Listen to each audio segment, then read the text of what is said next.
Very good morning all. So in this session, let us start next subject. It's called electrical measurements. I hope I am audible.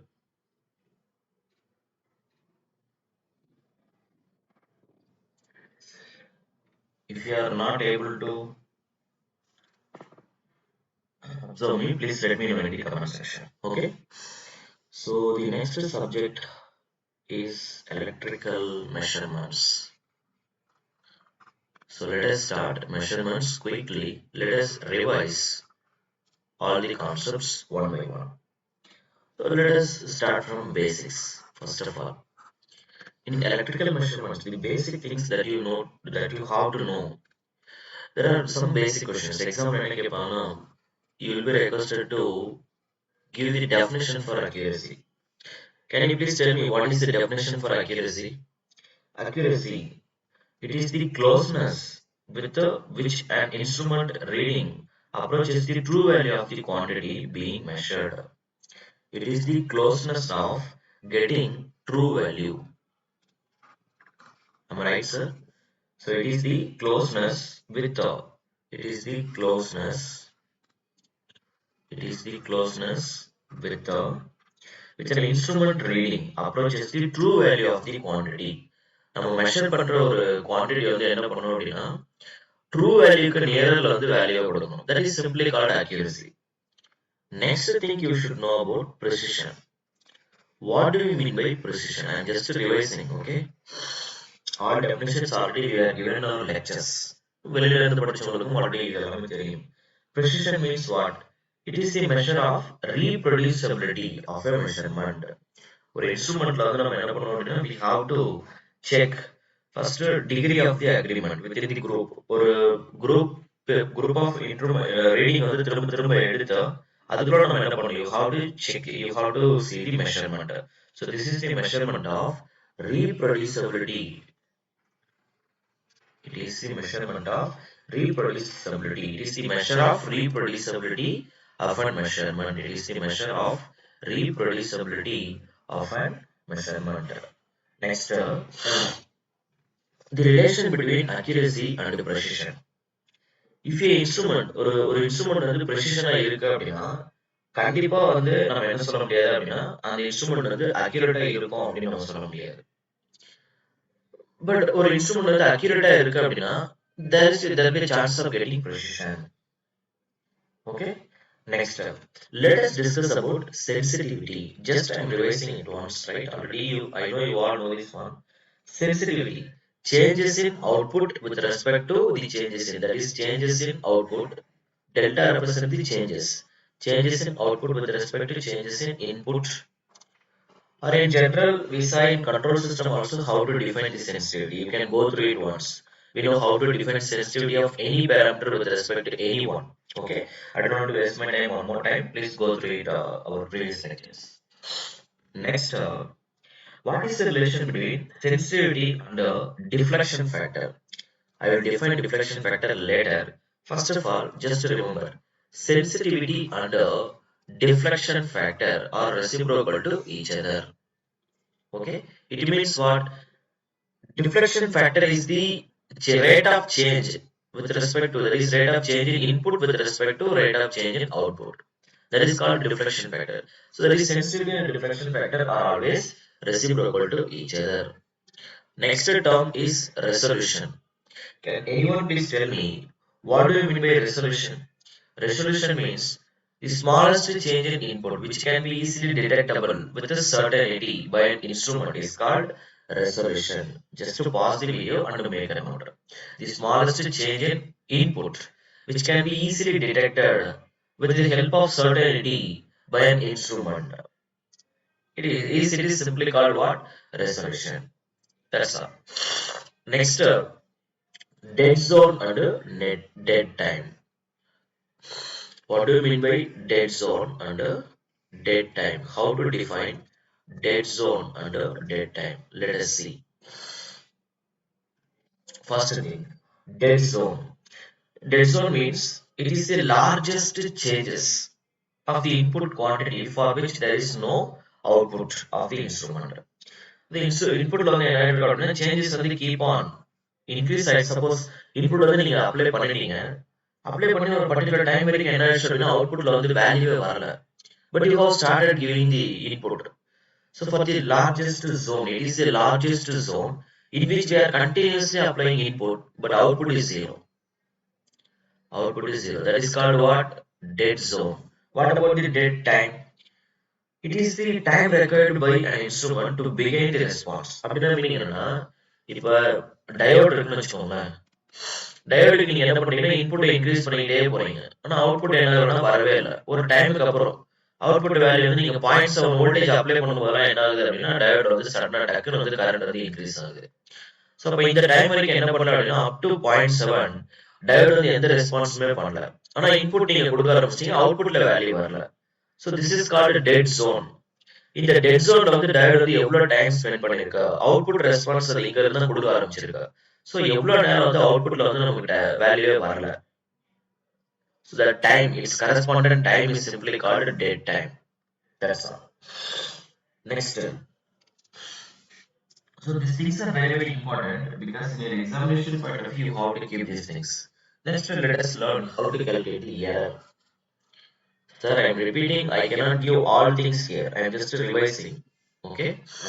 Error is the difference between measured value minus true value. Simply we can say error equal to minus of accuracy. The relation between error and accuracy. Because accuracy equal to that is what? That is accuracy means what? That is the degree of closeness to the true value. Next, let us see how to calculate the static error. Sir, whatever I am defining here, all are very, very important. Static error will be represented by del A. So it will be equal to measured value minus true value. So we can say measured value of a quantity can also be considered as actual value. So it can also be written as actual value minus true value. Sometimes in your examination, instead of using true value, they will also use nominal value. Just to remember, both are same only. Nominal value means they are talking about true value. Okay, some of you may be making a mistake here. Okay, this is static error, definition of static error. Now the question is, then what is the relative static error? Now we know how to calculate error. We know how to calculate static error. Let us see how to calculate relative static error. The formula to calculate relative static error is del A by true value. We know what is the formula to calculate del A means that is static error by true value. What is static error? Measured value minus true value divided by, that is small t or capital T, true value. So this is called relative static error. In percentage, you can multiply it by 100. Okay. So relative static error in percentage, it can be defined as very, very important formula. Measured value minus true value divided by true value. Next question is static correction. How to calculate static correction? Most important formula. That is static correction means del C representation. It should be equal to true value minus measured value, or we can say minus del A. So you know how to calculate static error. Just to multiply by minus, that will give you static correction because it is just opposite to static error. Okay, I hope you are getting me. Next, let us see how to calculate the error for combined quantities. Suppose a quantity is given like this: x is equal to x1 plus x2 plus x3. How to calculate the static, that is limiting error for the given quantity? How to calculate the limiting error for the given quantity? It will be given like this. They will give you there is a summation x1, x2, x3, and its corresponding error value will be given. X1 is having 0.1% error, x2 is having 0.2% error, like that. Value will be, suppose say x1 equal to 2 and its corresponding error is 0.2, and x2 equal to 4, corresponding error is 0.4. x3 quantity value x2, x3 value is 6 and its corresponding error is 0.2. Like that it will be defined. Now you will be requested to calculate. Suppose if you are adding all this quantity, what will be the net limiting error? How to calculate? What is the formula? That will be equal to, very simple, plus or minus in bracket. Limiting error can be defined as, first of all, it can be written as dou x by x will be equal to changes in x1 with respect to net value into dou x1 or del x1. Dou x1 by x1 plus x2 by x into dou x2 by x2 plus x3 by x into dou x3 by x3, etc. So that is how we are calculating the limiting error. Sir, suppose instead of using plus, if I am using minus, then what will be the formula? If you use minus also, we are going to use the same formula. There will be no difference between minus and plus. So there is a standard formula that we are using to calculate the limiting error for both addition and subtraction. Now the question, suppose if you are multiplying the quantity, I am taking same three quantity.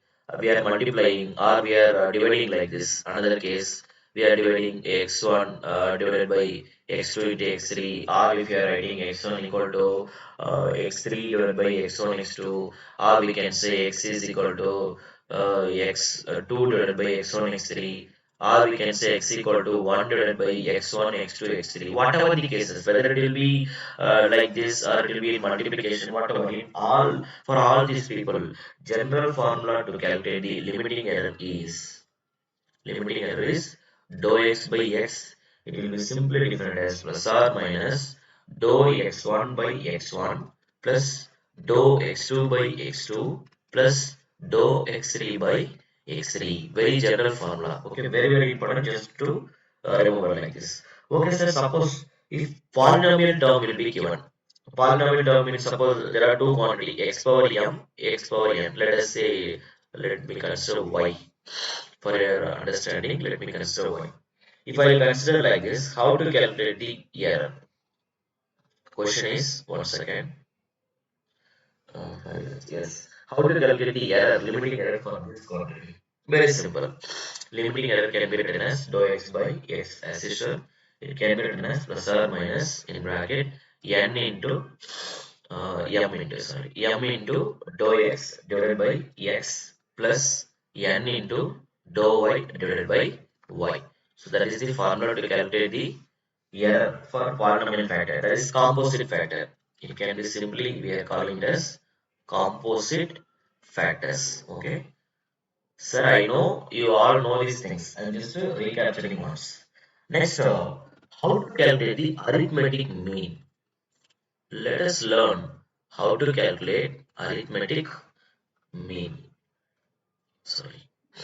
Arithmetic mean. What is the formula to calculate the mean value of the quantity? How do you calculate? We all know that can be defined as summation of x by x. Average value. Arithmetic mean அப்படின்னா average value. Average value எப்படி calculate பண்ணுவீங்க? Just to define. So average value, it is the sum of all quantities x1 plus x2 plus etc plus xn divided by total number of quantities. Number of quantity. That's a, one second. Yes, divided by number of, sorry guys. So divided by number of quantity. Divided by number of quantity. That's all. Next the question is, you will be requested to calculate the deviation.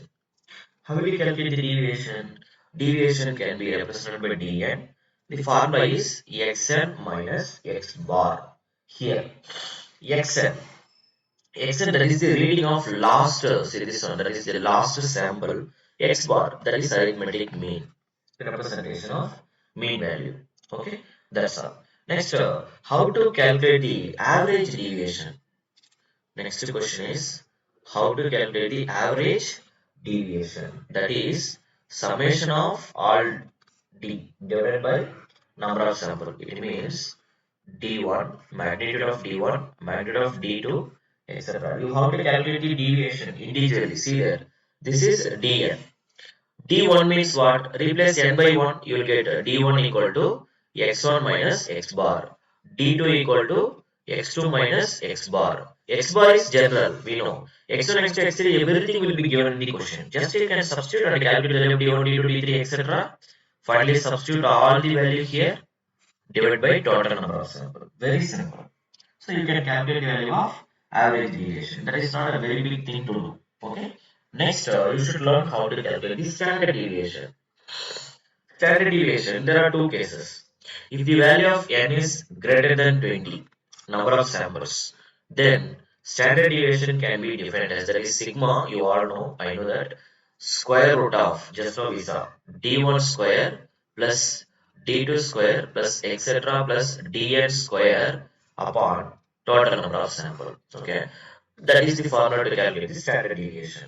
Suppose if the value of n is less than 20, then the standard deviation formula will become square root of, similarly once again, d1 square plus d2 square plus etc plus dn square upon n minus 1. That is the difference between when the number of samples is greater than 20, when the number of samples is less than 20. Very, very important. Just keep it in your mind. Next, how to calculate the variance? How to calculate the variance? Variance is simply sigma square. Sigma means what? Standard deviation. Sigma means standard deviation. Just square standard deviation, you will get variance. Same relation. You know both things. When n is less than 20, what to do? When n is less than greater than 20, what to do? Just now I have given the relation. You can use the same for this one also. See, are you getting me? So this is the formula for. See, if you want to know the value of variance, just calculate sigma square. This formula you have to use when the number of samples is greater than 20. This formula you have to use to calculate variance when the number of samples will become less than 20. That's all. I hope you are getting me what I am trying to conclude. Next, the question is, suppose how to calculate the variance when we have more than one component, n number of components. Like, let us say the function is defined as f is equal to x1 comma x2 comma x3 comma x4 comma etc. Let us take n components. How to calculate the variance for this all components? In that case, variance can be defined as, with respect to x, it can be defined as Vx equal to dou x divided by dou x1 whole square into Vx1, variance of first component, plus dou x divided by dou x2 into Vx2, variance of second component specifically, etc. Dou x divided by, sorry, dou xn into Vxn. Okay, this is the formula to calculate, that is square. That is the formula to calculate the value of variance. Okay, sir. Then how to calculate the standard deviation? We know, just now we saw variance equal to sigma square, whereas standard deviation equal to sigma. So what is the relation? If you take square root for variance, sigma square will become sigma. That is equal to standard deviation. So standard deviation equal to square root of variance. That is the relation between standard deviation and variance. That's all. Next, the most important thing. You will requested to calculate the probable error. Probable error. How to calculate the probable error when we have n components? N components means, once again, let us say f of x1, x2 up to xn. If you have n components, then how to calculate the probable error? So the probable error is going to be, once again, square root of dou x divided by dou x1 whole square into, let us say, here we should calculate the probable error for each and every terms individually. So that can be defined as, let me take some px1, that is probable error square, plus, just I am giving the formula. In an examination all data will be given. Your work is just you have to substitute and bring the answer. So probable error will be individually given, exam itself. Okay, so don't be bothered. So that is dou x divided by dou x2 into px2 square, etc. up to last. You have to take square root. Last value will become dou x divided by dou xn into pxn square. Keep all these things under root. That is how we are calculating the probable error. Similarly, at sometimes you will be requested to calculate the uncertainty. Uncertainty. Same formula. So when we have n components like this, how to calculate the uncertainty? Square root of, first of all, dou x divided by dou x1 whole square into uncertainty of first variable. Uncertainty of first variable plus dou x divided by dou x2 whole square into uncertainty of second variable square, etc. Last variable dou x divided by dou xn whole square into uncertainty of last variable. You should keep all these things under root. So that is the formula to calculate the uncertainty of n variables. Okay, just to remember the formulas in the examination, they will directly ask you the formula. They won't ask you anything beyond that. Okay, next, let us say some properties about capacitor. I saw there are some questions in the examination. They will often discussing about the practical capacitor. Before starting the instruments, let me discuss about the practical capacitor once. So the representation of practical capacitor, there are two ways. One is practical representation of parallel capacitor, that is parallel representation. Next is series representation. There are two ways to represent the capacitor. One is parallel representation, second one is series representation. Now the question is, in parallel representation, the most important question is calculate the dielectric loss. The question is, most important question is what? Dielectric loss. One second. The question is, what is the dielectric loss? How to calculate the dielectric loss? Very simple.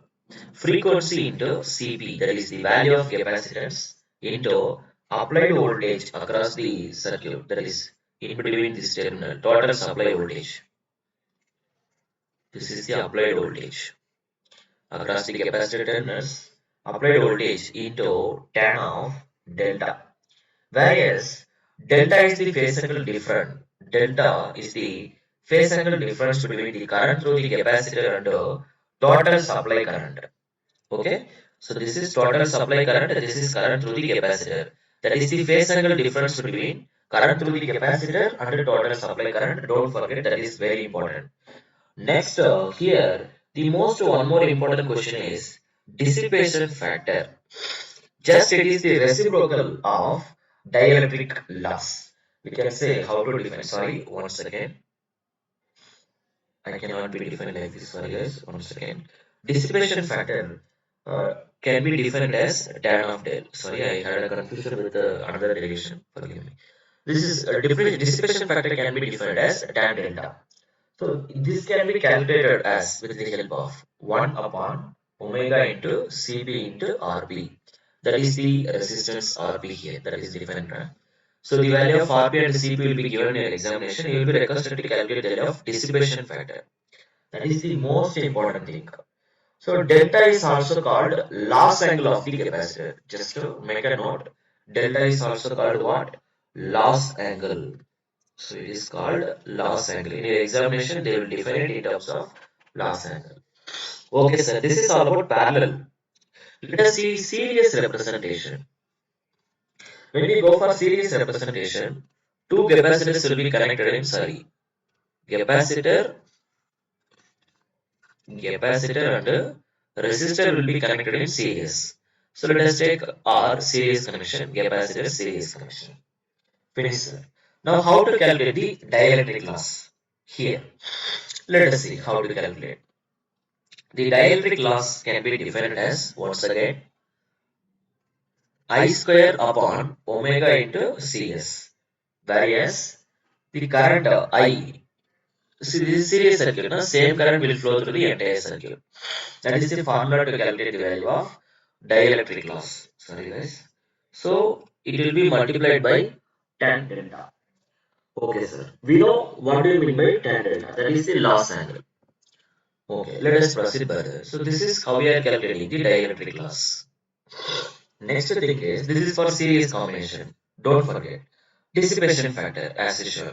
Dissipation factor can be represented by tan delta. It will be omega into Cs into Rs. That is the formula to calculate the value of dissipation factor for series combination. So in your examination, try to observe whether they are talking about series combination or parallel combination. That is the most important thing. And here, delta is the phase angle difference between the supply voltage and the capacitor voltage. What is in previous case, delta is the phase angle difference between the capacitor current and the supply current. Now here it is the phase angle difference between supply voltage and the capacitor voltage. It is of series connection. That is for parallel connection. That's all. I hope you all have understood what I was trying to conclude. Okay, this is all about the basic properties of the capacitors. Okay. Now let us start Next topic is called instruments, our instruments. First, let me discuss about galvanometer. Then we will talk about analog instruments. Okay. So first thing is galvanometer. In galvanometer, what are the things that we need to observe and how we are going to observe all these things? Okay. So while observing these all things, first of all, you should know the basics. In galvanometer, the first thing is we should talk about D Arsenwell galvanometer. D Arsenwell galvanometer. Okay. Actually, we are not using this word in our lectures often, but just it is called D Arsenwell galvanometer. So in this case, how to calculate the torque? That is called deflection torque. The formula is BINA. That is the formula to calculate the deflection torque. Where B is called magnetic flux density and its unit is Weber per meter square. I is the current through the coil and its unit is ampere. N is the number of turns in the coil. Whereas A, that is the area, it is the product of length and distance. Whereas L denotes the length of vertical and horizontal side. What it will be clearly defined in examination. Length and width will be given. You can just substitute to calculate the value of area. Next, in your examination, you will be asked to calculate the value of galvanometer displacement constant. The question is what? Galvanometer displacement constant. So how to calculate galvanometer displacement constant? That will be represented by G, and it is the product of B into N into A. It means if you observe this torque, deflection torque, it can be written as BNA can be replaced by G into I. So where G denotes what? G denotes displacement constant, and you know how to calculate that value now. The next formula is controlling torque. What is the formula to calculate the value of controlling torque? K into theta, where K is the spring constant. Where K is the spring constant.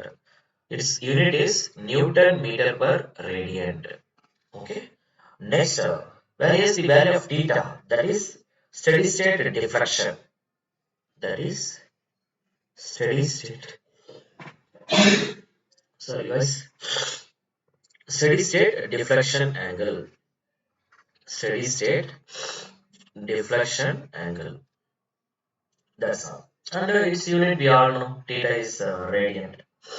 Next, from this, how to calculate the value of theta at a steady state? The question is, at a steady state, we all know deflection torque will become equal to controlling torque at a steady state. Deflection torque formula just now we saw, that is NBI into A. Controlling torque can be defined as K into theta. From this, the value of theta can be calculated with the help of NBIA by K.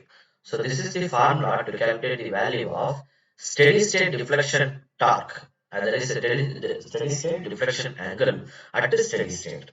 Okay, just to remember, these are all very important. I hope you have understood the basics. Now let us discuss about the instruments and the basics, everything we will define. First, anyway, we are going to discuss about analog instruments. The instruments, that is also whatever we saw, that one, DSN1, that is also analog instrument. But I forgot to conclude few more things. Let me conclude everything. First, in analog instruments, what are the types of instruments are there? First thing is with the help of analog instruments. Question என்ன கேட்பாங்க அப்படின்னா, how to classify the instruments by indication. Indication நம்ம லெபார்டரியில measure பண்ணுவோம்ல, voltage measure பண்றது, current measure பண்றது, power measure பண்றது. Further we are using voltmeter, ammeter, wattmeter. They all are called indicating instruments. One type of classification. Next, tell me the example for recording instrument. Example கேட்பாங்க, right? So recording instruments அப்படின்னா என்னென்ன சொல்லலாம்? Recording means we can say galvanometer. Galvanometer is a type of recording instrument. Next, we can say potentiometer. We can also consider potentiometer, some questions it will be tested. And XY plotter, just you can learn it, it is not for you. That is also type of recording instrument. Similarly, there will be one more question. Integrating type of instruments. I know you all know this, I am just revising. Integrating type of instruments, integrating type of instruments means we can say what? Energy meter. First, mind energy meter is integrating type of instruments. And நம்ம இந்த கார்ல எல்லாம் பார்த்திருப்போம் இல்லையா பைக்ல, so that is called speedometer. That is also a type of integrating meter only. Next question, null detector அப்படின்ற word வந்து அடிக்கடி யூஸ் பண்ணுவாங்க. One more word is called null detector. Null detector means indirectly they are pointing potentiometer.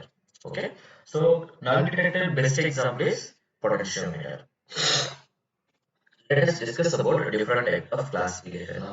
First, tell me, what do you mean by deflection torque? First of all, deflection torque deflection torque is always it is directly proportional to the quantity that is under measurement. That quantity may be, suppose if you are measuring voltage, then deflection torque will be directly proportional to voltage. If you are measuring current, it will be directly proportional to current. So எந்த quantity வந்து நம்ம measure பண்றோமோ அதுக்கு வந்து directly proportional to இருக்கும், right? Yes. So always this deflection torque, so that is deflection. So this torque deflect the pointer away from the zero or initial position. Reading la வந்து என்ன ஆகும் அப்படினா first 0 ல இருக்கும், கரெக்ட்டா? நீங்க சப்ளை கொடுத்தோனே என்ன ஆகும் அப்படினா 0 ல இருந்து first இங்க மூவ் ஆகுது இல்லையா, ரீடிங்க்கு போகுது இல்லையா, that is அங்க என்ன டார்க் டெவலப் ஆகுது, that is called deflection torque. Supply நீங்க கொடுத்த உடனே என்ன ஆகும் அப்படினா pointer, some kind of torque will be developed instrument inside the instrumentation. That instrument will push the pointer to move from the zero position. That is called deflection torque. Similarly, next one, controlling torque. Tell me, what do you mean by controlling torque? Controlling torque அப்படிங்கிறது it is just opposite to deflection torque. It is just opposite to deflection torque. So when deflection torque will become equal to the value of, இது என்ன பண்ணும் அப்படின்னா controlling torque வந்து deflection torque oppose பண்ணும். எப்போ controlling torque deflection torque equal ஆகுதோ அப்போ system வந்து என்ன அப்படின்னா steady state achieve பண்ணிடும். System will achieve steady state. That is steady state equilibrium position அப்படின்னு நம்ம சொல்லுவோம். But the problem is when system achieves steady state, அப்ப என்ன ஆகும் அப்படின்னா there will be, you can observe some vibration inside the system. என்ன ஆகும் அப்படின்னா சிஸ்டம்குள்ள some vibrations வரும். அந்த vibrations வந்து ஓவர்கம் பண்றதுக்காக என்ன பண்ணுவோம் அப்படின்னா we are using one more torque. This is called damping torque. இதுல நமக்கு ரெண்டு டார்க் தேவைங்க. ஒன்னு starting torque. Starting torque அப்படிங்கறத இப்ப நம்ம பார்த்தோம், right? So this we are defining as deflection torque. Starting torque வந்து என்ன பண்ணுவோம் அப்படின்னா பாயிண்டர் வந்து புஷ் பண்ணி மூவ் பண்ணிட்டே போகும். அந்த டைம்ல என்ன ஆகும்னா கண்ட்ரோலிங் டார்க் வந்து கிரியேட் ஆகும். கண்ட்ரோலிங் டார்க் வந்து ஸ்டார்டிங் டார்க் வந்து ஒரு டைம்க்கு அப்புறம் அப்போஸ் பண்ணி பாயிண்டர் வந்து ஒரு இடத்துல ஸ்டாப் பண்ண வைக்கும். அப்படி ஸ்டாப் பண்ணும்போது என்ன ஆகும் அப்படின்னா வைப்ரேஷன்ஸ் வரும். அந்த வைப்ரேஷனை வந்து கண்ட்ரோல் பண்றதுக்காக we are using one more torque, that is called damping torque. Another one is what? That is called damping torque.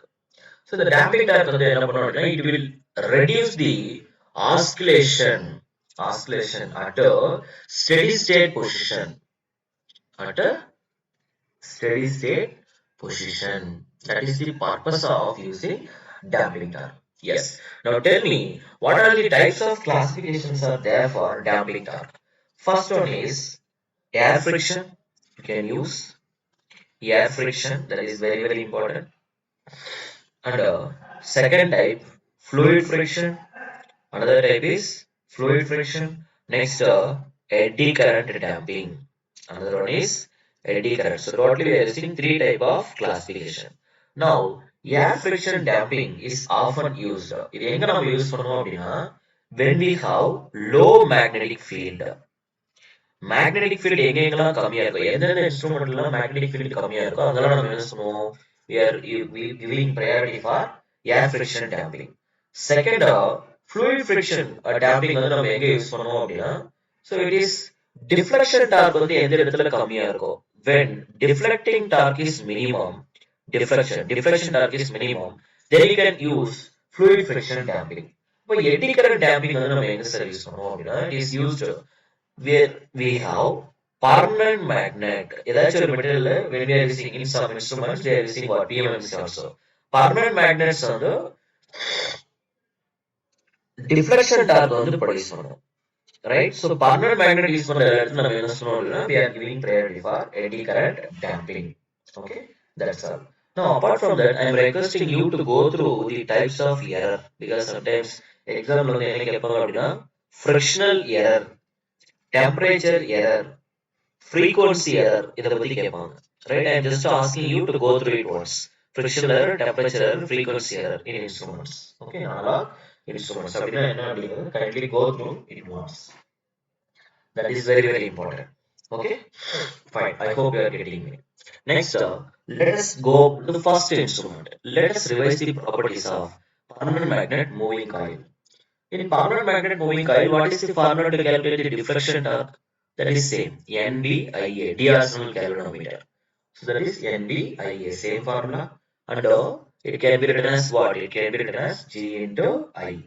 We all know that is a displacement constant. Just now I have been reversed. Next, let us discuss about controlling torque. K into theta, same as. From this, at the steady state, what will happen? Deflection torque and controlling torque are going to be equal. So it can be defined as NBIA equal to K into theta. From this, we can calculate the value of theta easily. NBIA divided by K. So that is how we are achieving the value of theta. Next, properties of PMMC. If you go along with the permanent magnet moving coil, first of all, why we are using, that is where we are using permanent magnet moving coil. It is used to measure average values. Used to measure average values, or we can say DC values. First thing, that is the purpose. Whether next question exam whether PMMC is linear or non-linear. Next question. PMMC is a linear one. Most important point. Next, what type of controlling torque we are using in PMMC? What controlling torque use பண்றோம்? Spring control. We are using spring control. And to control the damping torque, what type of controlling we are using here? We are using eddy current damping. What type of damping we are using to produce final damping torque? That is eddy current damping. In PMMC, the method of damping that we are using is what? Eddy current damping. That is very, very, very, very important. Next, it has more torque to weight ratio. Torque to weight ratio is more. Torque to weight ratio is more. Okay, sir. So, அப்படி இருக்கிறதால என்ன advantage அப்படின்னா, when torque to weight ratio will become very high, in that instrument, accuracy is very high and the sensitivity also very high. So, PMMC instrument பொறுத்த வரைக்கும் torque to weight ratio வந்து எப்பயுமே அதிகமாக தான் இருக்கும். So, from this we can conclude its accuracy and the sensitivity is very, very high. That's all. So, this is all about PMMC instrument, basic PMMC instrument. So, in the upcoming lecture, we will see how to use PMMC instrument as ammeter, how to use PMMC instrument as voltmeter, and how to calculate the parameters when we are using it as a ammeter and voltmeter. All things we will see in the upcoming lecture. I hope you all have understood the basics. Remaining things we will see in the next lecture. With this, let's wind up this class. Thank you all.